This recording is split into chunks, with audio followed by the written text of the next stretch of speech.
All right, tonight, House Speaker Paul Ryan will be addressing the Republican convention in Cleveland.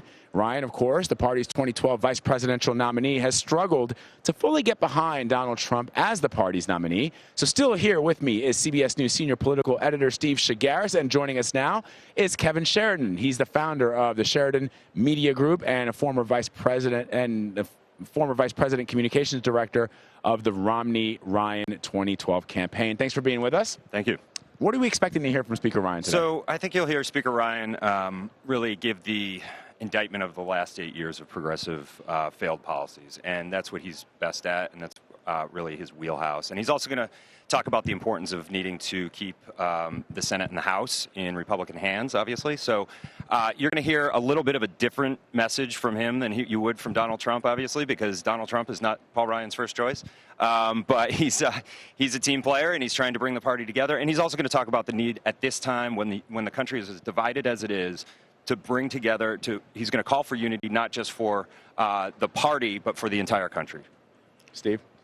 Yeah, I mean, I'm wondering if we're going to hear how much he's going to talk about Donald Trump as the nominee, right? Because we know about this rift, a bit of a rift, right? It's been trouble unifying Ryan behind Trump, and I'm going to be paying very close attention to see how much he talks about Trump as the standard bearer of the party right now, and if he is elected president, that's the guy who's really going to be driving the train here, not necessarily just Ryan and McConnell. No, it's a good point, and look, he's going to talk about it in the sense that we have a binary choice. We have two choices: it's Hillary Clinton or Donald Trump, and between those two choices, Donald Trump is the better chance to pass the policies that he wants, the agenda that he's laid out. He's laid out a very bold vision for the country and a better way, he calls it.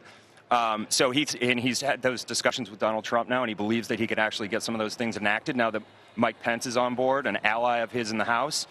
He thinks that, I assume he thinks that he has a better entree into that administration and a better chance. So I don't think you're going to hear a lot of personal talk about Donald Trump. I don't think it's going to be a very illuminated discussion about Donald Trump. It'll just be about the fact that he's a better chance to pass these kind of policies. And Kevin sorry, go ahead, Steve. I was going to say, do you think this is an opportunity for Ryan, but also for the convention to sort of turn the page on what happened last night with Melania's the plagiarism story? I mean, well, this is the type of thing where we're not going to be talking about Paul Ryan because he just didn't say anything so explosive or interesting that we'll be talking about that tomorrow instead of Melania.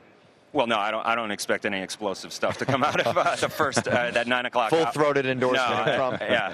I think, look, he's not even in the primetime hour, right? So I think it's going to be more, the headlines are going to be, if anything eventful happens, and for the Republican Party's sake, we all hope that it doesn't. But look, this is the Trump convention, and things are getting weird. So I think during those McConnell, Ryan speeches, you're going to hear very standard, well, not standard, it'll be bold and a good vision for what the Republican Party should be.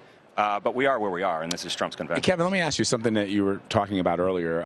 The idea being that, look, we may not agree with Donald Trump on a number of issues. Paul Ryan has said in some cases that the things that Donald Trump has said are explicit, the very definition of racism. But barring that, putting that all aside, he becomes the vehicle by which we can get our agenda pushed through. We can have the Supreme Court justices that we think are going to be in play sometime in the next 4 to 8 years. For the American people who are watching this, I think a lot of people are going to want to know. So essentially what you're saying is party first over the candidate. No, I don't think he's saying he's a perfect vehicle. I think I don't even think he's saying the Republican Party is a perfect vehicle. I think he sees a way to advance conservative principles and a conservative agenda. This is the better of the two options. It's not his first option. It's not who he wanted. But he's got, two choices now, and one would be to go to open warfare with the nominee of the Republican Party, and I don't think he has any interest in doing that. And we are where we are, and he's going to do the best he can to try to unite the country and the party. Out of the 17 candidates, who did he want? You said it's not who he wanted. Who did he want? I couldn't tell you. All right. I have a guess. There was somebody from Wisconsin who was running. Yes, there was. Scott Walker, right? There was. Yes, a friend of his, but I couldn't tell you who he was actually supporting. He never came out. He's the chair of the convention, so he always had a good out for that. Yeah. All right. Kevin Sheridan, thank you very much for stopping by. We appreciate it. Steve Chaggaris, as always, you're sticking around. Thank you very much.